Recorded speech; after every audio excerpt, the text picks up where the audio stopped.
নাহি আর ধর্ম। সর্বমন্ত্র সার নাম এই মহামন্ত্র। নাম বিনু কলিকালে আর নাহি ধর্ম। কলিকালে কোনো ধর্ম নেই, নাম। সর্বশাস্ত্র নাম, সর্বমন্ত্র সারা নাম এই শাস্ত্র মর্ম। সর্বমন্ত্র যা আছে করি না, দেখবেন সব কিছু করলেই ঠাকুর মশাইরা বা যা যা বলে, তখন দেখবেন শেষে যে হরে কৃষ্ণ কৃষ্ণ কৃষ্ণ হরে হরে, হরে রাম রাম রাম, এগুলো বলে দিয়ে দেয়। সর্বমন্ত্র সার নাম এই মহামন্ত্র। আর মহাপ্রভুর একটা কারণ ছিল আনবার এই জিনিসটা। কলিযুগের জীব এই সত্যের ধ্যান, তেতার যজ্ঞ, দাপরের অর্চন মার্গ কিচ্ছুই করতে পারবে না। কলিজীব এমনি অল্প আয়ু, এই স্বল্পতম আয়ুর ভিতরে কলিজীব এইসব কিচ্ছুই করতে হবে। এই কঠিন ভজন দেখে যাবেই না ধারে কাছে। হরির নামই বা কয়জন করে দেখেন না?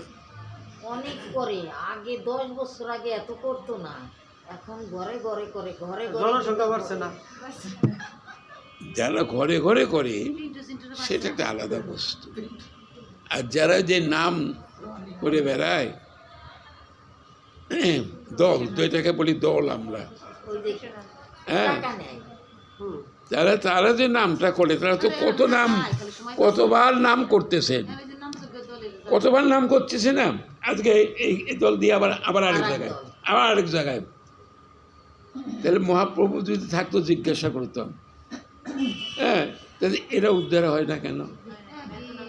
এদের অভাব ঘোষে না কেন? কি জন্য ঘোষে না? এটা তো আমাদের সারা নামই করে বেড়াইতেছে। অন্যতম কারণ কি জানেন? এর অন্যতম একটাই কারণ, এই মহানামকে তারা পণ্যের আকারে ধারণ করছে। পণ্য ওটা বিক্রির বস্তু হয়ে গেছে, অর্থের বিনিময়ে। এই জন্য কিছু হয় না। করলে তো আমরা এতটুকু শুনতে পারতাম না। হ্যাঁ, এই নামের দল না তৈরি হইলে আমরা নাম যোগ্য শুনতে। মহাপ্রভুর সময় তো কোনো দল ছিল না, কোনো দলই ছিল না। মহাপ্রভু তার সাঙ্গপাঙ্গ নিয়ে বাহু তোলে হরি বলে নাচতেন, আর কিচ্ছু করতেন না। এবং মহাপ্রভুর অন্তর্ধানের পরও যারা ছিলেন তারাও কিন্তু এই কাজটাই করতেন। কিন্তু ইদানিং এইগুলো দেখতেছে যে তারা তো দিন রাত নাম করতেছে, আমার থেকে অনেক বেশি নাম করে, তারা উদ্ধার হয় না কেন? এক নামাভাসী যদি উদ্ধার হয়ে যায়, তারা উদ্ধার হয় না কেন? তাদের অভাব ঘটছে না কেন?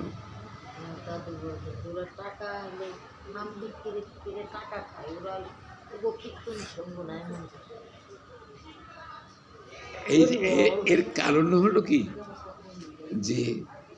যে ভুবন মঙ্গল নাম শ্রীমন মহাপ্রভুর কৃপা করে জগৎজীবের উদ্ধার জন্য এনেছিলেন, এটাকে আমরা পণ্যের আকারে তৈরি করে দিয়েছি, বিক্রি করতেছি। নামটা একটা পণ্যের আকারে গ্রহণ করেছি, অর্থাৎ নামের বিনিময়ে অর্থ সঞ্চয়। এত টাকা দিবেন, যাব, দিবেন না, যাব না। এত টাকা দিবেন, যাব, না দিবেন, যাব না। কিরকম কি হলো তাহলে? তাহলে এদের মুখের থেকে আপনার নাম শুনে কি উদ্ধার পাবেন? কি উদ্ধার পাবেন? ওই যে একজন গরিব লোক যদি রাস্তায় বসে হরিবল বলছে, হরে কৃষ্ণ, তার কথা শুনুন, তাতে কাজ হবে। যদি বলেন সেও তো অর্থের জন্যই করতেছে, করলেও নাম করতেছে, নামের উপরে তার ভরসা আছে যে নাম করলে 2 পয়সা আমি পাবো, আর নাম না করলেও কিছু পাবে না। অনেকে দেখি কোরআন শরীফ নিয়ে বসে পড়তেছে, পাশে একটা পাত্র রাখছে, কোরআন শরীফ পড়তেছে, পাশে একটা সামনে পাত্র রাখছে। পয়সা টাকা কলিযুগে ধর্মটাকে অন্যেরা কারণ যার জন্য এগুলো হয় না। আপনি আনন্দ পাবেন না, যাকে ডাকছেন তিনিও আনন্দ পাবে না। আমাদের নিরানন্দ আর রবে না, বলছে না নিরানন্দ রবে না, এখানে আমি বলবো আনন্দ আর রবে না। উল্টোটা হবে, এখন যাবে না। কলিযুগে উল্টোটা হবে। শ্রীমন মহাপ্রভু এই যে আমাদের সনাতন প্রভুপাদ তো শ্বশুরমতি বৃন্দাবনে যখন ছিলেন, বৃন্দাবনে তখন একদিন তিনি কুটিরের থেকে বের হয়ে দেখলেন যে একটা ভাগবত তার কুটিরের মধ্যে আছে, ভাগবত রেখে। স্বয়ং ভাগবত নিজ গুণে কৃপা করে আসছে। সনাতন প্রভু দেখলেন, সনাতন প্রভুপাদ বলে, হায় রে, এই ভাগবত এত কৃপা করে আমার এই পর্ণকুটিরে আসছে, কে আনলো এই ভাগবত? এই ভাগবতটা কে আনলো? স্বয়ং ভাগবতের যিনি মূল, গোবিন্দ এনে দিয়েছিলেন। গোবিন্দ এনে দিয়ে এই সনাতন প্রভুপাদ স্বয়ং ভাগবত তাকে। ভাগবত এমন একটা জিনিস যে এই যে চৈতন্য যেগুলো আপনাদের পড়াচ্ছি বা শুনছেন, আমি কেন এটা আনলাম, যে মানুষ যে নামের প্রতি যাতে অবহেলা না আসে, নামকেই আশ্রয় করে। কারণ আমার মতো সাধন ভজন মায়ামুগ্ধ জীবের অন্য কোনো পদ্ধতি নেই, যে পদ্ধতি গ্রহণ করলে আমি অনায়াসে এই সংসার আমার থেকে সংসার কারাগার থেকে মুক্তি পেয়ে যাব, এমন কোনো পথ নেই। বিকল্প যদি কোনো একটা পথ থাকতো তাহলে সেটাই গ্রহণ করতাম, তা তো নেই। কি করবেন? আবার বলছেন নামের মধ্যে 10 প্রকার অপরাধ আছে। কত খুঁটিনাটি বের করে, নামে 10 প্রকারের অপরাধ আছে।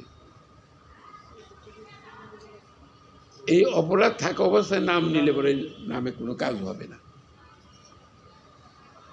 এখন প্রশ্ন হলো যে নামে যদি এতটাই সহজ সরল হয়ে থাকে, তাহলে অপরাধের বিচারটা আসলো কোথার থেকে? অপরাধের বিচার কেন আসে? নামে যদি সর্বমন্ত্র সারনাম এই মহামন্ত্র যদি হয়ে থাকে, যে মহামন্ত্র জপ করলে যে অনায়াসে সংসার মুক্ত হয়ে নিত্যধাম গোলক বৃন্দাবনে চলে যেতে পারবে, যেটা মহাপ্রভু কি করে এনেছিলেন, তাই সেখানে আবার অপরাধ কিসের? আর যদি অপরাধী হয়, কার আশ্রয় নেব? সে অপরাধ মোচন করার জন্য আমি কার আশ্রয় নেব? আমি কার আশ্রয় নেব? বুঝলাম নামে আমার অপরাধ আছে, কিন্তু নামে প্রেম হয় না, ভাব আসে না, কিছু হয় না, বুঝলাম এটা অপরাধ আছে। তা আমি এই অপরাধ মোচনের জন্য আমি কার আশ্রয়ে যাব? তখন বলছে, দেখো বিকল্প কোনো পথ নেই, সেই নামেরই কাছে আশ্রয় নিতে হবে। পথ নেই। মহাজন বলছেন যে কোনো পথ নেই। আরেকটা কিছু বলছে ভাগবতে, প্রণাম প্রণাম সাধুগুরু বৈষ্ণবের চরম ধুলি। কে সাধু কে অসাধু এটা দেখার দরকার নেই। কে সাধু কে অসাধু দেখার দরকার নেই। জয় রাধে, জয় রাধে। হ্যাঁ, সাধু অসাধু দেখার দরকার নেই, এই বিচার করার আমার ক্ষমতা নেই। এইটাই দেখেন। আবার একজনের অপরাধ ইচ্ছা করলে তার চেয়ে উচ্চ স্তরে যিনি আছেন মোচন করতে পারেন, মুক্তি দিতে পারেন, সম্ভব আছে। এবং গৌরলীলা দেখি গৌরলীলা দিয়েছে যে আপনি একজনের কাছে অপরাধ করে বসছেন, এখন আরেকজন এসে আপনার অপরাধ থেকে মুক্ত করে দেবেন। বলে এটা হয়, শাস্ত্র তো বলে তার কাছে অপরাধ, তিনি যতক্ষণ পর্যন্ত আপনি মুক্তি না দেবে ততক্ষণ আপনি মুক্ত হতে পারবেন না। তাই বলে হ্যাঁ, গৌরলীলায় তো দেখা যায়। হ্যাঁ, তার চেয়ে উচ্চ অধিকারী যারা আছে আপনাকে পারবে, উচ্চ অধিকারী যারা আছে তারা পারবে। দেবানন্দ পণ্ডিত ছিলেন তৎকালীন সময় মহাপ্রভুর আবির্ভাবের আগে। দেবানন্দ পণ্ডিত এখনও দেখবেন যদি নবদ্বীপে যান কেউ, দেবানন্দ পণ্ডিতের মন্দির দেখবেন, তার সামনে একটা স্ট্যাচু আছে, তার বিরাট মন্দির, অনবরত কৃষ্ণ নাম হচ্ছে, অনবরত। কোন ঘাটে এটা পরে, কোন ঘাটের দিকে? এটা নবদ্বীপ থেকে একটু ভিতরে যেতে হবে, কি প্রাচীন বললেই হবে না, ওটা প্রাচীন মায়াপুর বা ওখানে না, এটা আরও এদিকে, এটা আরও এই পাশে। ওই জায়গাটার নাম যেন কী বলে আমি জানি না, আমি গেছি, আমি সেখানে গেছি। দেবানন্দ পণ্ডিত, দেবানন্দ পণ্ডিতের মন্দিরে গেলে পরে রিক্সারা নিয়ে যায়। এই দেবানন্দ পণ্ডিত শ্রীবাসের কাছে অপরাধ করছেন, অপরাধ শ্রীবাসের কাছে, মহাপ্রভুর পার্ষদ, তার কাছে অপরাধ। এই অপরাধ তো যাওয়ার নয়, কিন্তু মুক্তি করে দিলেন। তার চেয়ে উপরের একজন, ভৌরের লীলা বোঝা খুব কঠিন। চাপাল গোপালকে মহাপ্রভু মুক্তি দিলেন না, শিবাস যদি দেয় তুমি পাবা। শিবার কাছে গেছে, পারলেন, মুক্ত হলেন। কিন্তু এটা দেবানন্দ পণ্ডিতের মহা অপরাধ ছিল। এই শিবাস গেছে, ওই পথ দিয়ে যাচ্ছিল, তো তখনকার দিনে এই দেবানন্দ পণ্ডিত ছিলেন একমাত্র ভাগবত বক্তা, পণ্ডিত, কিন্তু ভক্তি ছিল না, শুষ্ক জ্ঞানী, ভাগবত আস্বাদন করতে আমার মতে।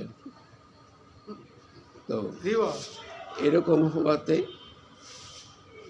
একদিন যাচ্ছে সেই পথে, দেখছে দেবানন্দ পণ্ডিত তারও 10,000 শিষ্য নিয়ে ভাগবত পাঠ করছেন।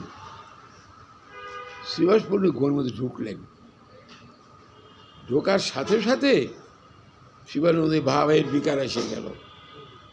ওই যে নাচে গায়ে হাসে, ভূমিতে গড়াগড়ি, কাঁদছেন, একবার হাসতেছেন। দেবানন্দ পণ্ডিতের শিষ্য বলতে এ আবার কোন আপদে এসে উপস্থিত হইল, শুনতে বাধা। তখন তাকে কি করলে, চ্যাং দোলা করে রাস্তার পাশে নিয়ে বসিয়ে রাখে। ভাগবত পাঠ করে বিকার হচ্ছিল, পাঠের যে বিকার, কত বড় অপরাধী। সেই অপরাধী মোচন করলেন কে জানেন? বক্রেশ্বর পণ্ডিত। বক্রেশ্বর পণ্ডিত মহাপ্রভু অত্যন্ত প্রিয় ভক্ত। তিনি এক নাগারে 3 দিন নৃত্য করতে পারতেন, এক নাগারে বিরামহীনভাবে নৃত্য করতে পারতেন এ বক্রেশ্বর পণ্ডিত। মহাপ্রভু বলছিলেন বক্রেশ্বর পণ্ডিতকে, পণ্ডিত তোমার মতো যদি আমি আরেকটা পাখা পেতাম আকাশে উড়ে বেড়াতে পারতাম। বক্রেশ্বর পণ্ডিত মতো আরেকজনকে পান নাই। এখন কিভাবে তাহলে বক্রেশ্বর পণ্ডিত তাকে কীভাবে এই অপরাধমুক্ত করে দিলেন? কি করে? তিনি জানেন তো যে বক্রেশ্বর পণ্ডিত জানেন তো যে শিবাসের আছে অপরাধ আছে দেবানন্দ পণ্ডিত, কী করে উদ্ধার করবে? এই জায়গাটাই হলো একটা পার্থক্য মহাপ্রভুর ভক্ত। দেখেন যে শুদ্ধ ভক্ত সে কিন্তু কখনো, আমি যদি তার কাছে অপরাধ করে বসি, সে কিন্তু অপরাধটা গ্রহণ করে না। দয়াল প্রভুর কাছে প্রার্থনা করে, প্রভু তার মনোবৃত্তি তুমি পরিবর্তন করে দাও, তার জন্য এরকম আচরণ না হয়, শুদ্ধ করে দাও। তার শোধনের জন্য ভগবানের কাছে প্রার্থনা করেন, কিন্তু পাল্টা কোনো অভিশাপ দেয় না, কোনো দিন দেবে না, যিনি যদি প্রকৃত ভক্ত হয়ে থাকেন। দেবানন্দ পণ্ডিত একদিন রাস্তা দাঁড়িয়েছেন, দেখছে অদূর থেকে এই বক্রেশ্বর পণ্ডিত হরির নাম পড়তে করতে নাচতে বেশে ঢিলে ঢুলে নাচতে নাচতে চলে আসতেছে, কখনো কখনো পড়ে যাচ্ছে, ভাবের বিকারে রাস্তার মধ্যে পড়ে যাচ্ছে। দেবানন্দ পণ্ডিত দেখলেন দাঁড়িয়ে, তা যখন দেবানন্দ পণ্ডিতের কাছে আসছে তখন আবার পড়ে দিল। তখন দেবানন্দ হাত দুটো প্রসারিত করে তার কোলে ধরে নিলেন, নিয়ে তার কোলের মধ্যে রাখলেন, তার যত ধুলা আছে সব গার মধ্যে মাখলেন। দেবানন্দ পণ্ডিতের নিজে বক্রেশ্বর পণ্ডিত যত ধুলার গলাগলি গেছে এটা মাখলেন, মাখার সাথে সাথে তার যে অপরাধ শেষ। শ্রীবাসের কাছে যেয়ে আর কিন্তু খণ্ডন করতে হলো না, বক্রেশ্বর তাকে মুক্তি দিয়ে দিলেন। আর উচ্চ স্তরের ভক্ত এটা পারেন। শ্রীমন মহাপ্রভু তাকে বলছিলেন, তুই ভক্ত দ্রোহী, তোকে আমি কোটি জন্ম কিরায় খাওয়ামো, এ কথা বলছিলেন। কোটি জন্ম কিরায় খাওয়ামো এবং উনি বলছিলেন। সেই দেবানন্দ পণ্ডিতের মুখ থেকে ভগবান গৌরহরি ভাগবত শুনছেন কাশীতে, আরে নীলাচলে, তার মুখ থেকে ভাগবত শুনছেন। দেখেন আপনি আমিও এরকম কোনো স্বীকৃতি থাকে, এমন কোনো মহাপুণ্যবল থাকে, হয়তো এরকম কারোর কৃপা পেলে পরে আমাদেরও হয়ে যাবে। প্রকাশ সন্ধ্যা প্রকাশকে উদ্ধার করার জন্যই মহাপ্রভু রাত হয়ে গেছে অনেক, আজকে আমরা এখানে বিশ্রাম দিয়ে দিচ্ছি, পড়ব এটা। কীভাবে মহাপ্রভু জোর করে নাই, কারোর উপর জোর জবরদস্তি কিচ্ছু করেনি, এটা তার সবে। তাই চৈতন্য চরিতের মধ্যে লিখছেন যে রাম আদি অবতারে ক্রোধে নাদা অস্ত্র ধরে অসুরের করিলে নিধন। রামচন্দ্র তা প্রথমেই তো তারকা রাক্ষসীরে বধ করেছিলেন, তারকা রাক্ষসী প্রথম, তারপরে আমরা মনে যুদ্ধ তো কত হয়ে গেল। কৃষ্ণ কত অকাসুর বকাসুর তৃণাবর্ত কত বধ করছে, সবাই বধ করছে, বধ করে গতি করে দিয়েছেন অবশ্য, কিন্তু মহাপ্রভু করেননি। কেউ দেখাতে পারবে না মহাপ্রভু কাউকে বধ করছে বা কোনো শাস্তি দিচ্ছে, কিচ্ছু নেই, কিচ্ছুই করে নাই, খালি একটু তাকিয়ে তার অন্তর্জগৎ শোধন করে দিয়েছে। সেই মহাপ্রভুরই ভুবন মঙ্গল নাম আমরা করতেছি, শুনতেছি।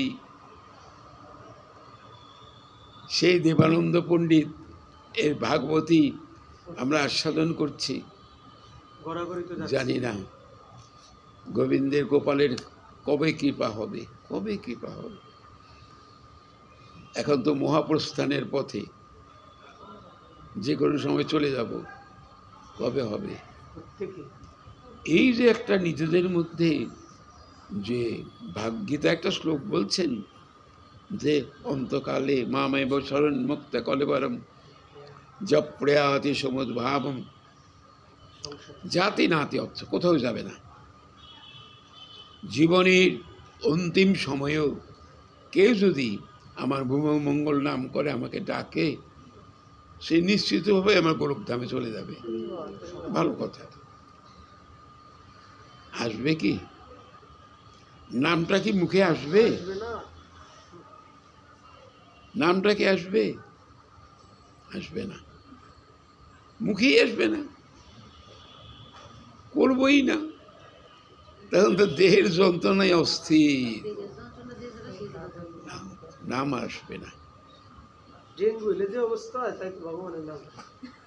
এর একটা অন্যতম কারণটা কি জানেন? যে জগৎ প্রভু আমাকে পাঠিয়েছেন এই জগতে শিক্ষার জন্য এবং আমার আত্মশোধনের জন্য, সেই কাজটা আমি কিন্তু করি না। অর্থাৎ আমার মধ্যে এমন কোনো অনুশোচনা বা অনুতাপ জাগে না যে হায় রে, আমি তো জগতে আসছি কৃষ্ণ সেবার জন্য, গোবিন্দকে সেবা করার জন্য, তার ভোগল মঙ্গল নাম জীবকে দান করার জন্য, যাতে সবাই কৃষ্ণ নামে উদ্বুদ্ধ হয়ে নাচে, নেচে গিয়ে আনন্দে থাকতে পারে। এটা আমার সেটা কোথায় হলো? এই অনুশোচনাও পর্যন্ত আসবে না। আর ওই শ্লোকে দেখা যাচ্ছে হবে কার যার নাকি অন্তিম মুহূর্তেও, একেবারে শেষ মুহূর্তেও, এই শ্বাসটুক যাওয়ার শেষ মুহূর্তে গোবিন্দের কাছে যদি প্রার্থনা করে, গোবিন্দ তুমি আমাকে যে কারণের জন্য পাঠিয়েছিলে এই জগতে, আমি তো কিছুই করতে পারলাম না, আমি অপরাধী হয়ে গেলাম, তুমি নিজ গুণে অপরাধ মোচন করে আমাকে আর মানব জন্ম দিও। দেবে দেবে বললেই দেবে। গীতার ভাষ্য আছে না, শুচিনাং শ্রীমতাং গেহে যোগভ্রষ্ট বিজায়তে। যারা যোগে ভ্রষ্ট, আমার তো যোগই নেই আর ভ্রষ্ট আর কি, যারা প্রথম উদ্যমের সঙ্গে আরম্ভ করলেন সে আর বজায় রাখতে পারলেন না, সে আর করলেনই না, এই যে অপরাধ হলো, এর গতিটা কি হবে? তখন ভগবান বলছেন, দেখো এই জগতে যারা পুণ্যকর্ম করে, শুভকর্ম করে, নহি কল্যাণ কশ্চিৎ দুর্গতি তাত গচ্ছতি, যারা এই জগতে এসে মঙ্গলজনক কাজ করে, শুভ কাজ করে, তাদের কখনো অধোগতি হয় না, কখনো হবে না। তাহলে কি হবে? শুচিনাং শ্রীমতাং গেহে যোগভ্রষ্ট বিজায়তে। একজন শুচিশুদ্ধ বৈষ্ণবে গিয়ে জন্ম নেবে, অথবা ধনীর গৃহে জন্ম নিবে, সে দিয়ে ওই দেহে সে আবার সেই ভজন করিয়ে নেবে, যদি অন্তিমকালে এই বাসনাটা তার থাকে। না থাকলে কোনো দিনই হবে না। এতই সহজ, এতই যদি সহজ হতো, সব পাপি চাপি উদ্ধার হয়ে যেত। সহজ না। বাবা, 10 প্রকার নামে 10 প্রকার অপরাধ কি? 10 প্রকার অপরাধ কি বলেন? এটা আবার কালকে শুনে গেলে বলবো, অনেক সময় লাগবে। এটা আবার যদি বেঁচে থাকে, কারণ এই ঠান্ডার ভিতরে আমার এখানে আসা কষ্ট। আমার ঠান্ডায়, এত ঠান্ডায় কষ্ট হয়। এরা এই বৃষ্টির মধ্যে ভিজতে হয়, ঠান্ডার মধ্যে ডুবতে হয়, এদের কমিটির কোনো ধারণা চিন্তা নেই যে ভক্তরা তো কষ্ট পায়, তাদের আমরা একটা ব্যবস্থা, একটা স্থায়ী ব্যবস্থা করে দিই। গোপাল তো কবে করবে তা জানি না, গোপাল তো বসে আছে। গোপালের ব্যবস্থা তো হয়ে গেছে, গোপাল তো নিজেরটা নিজে করে নিলেন নাকি?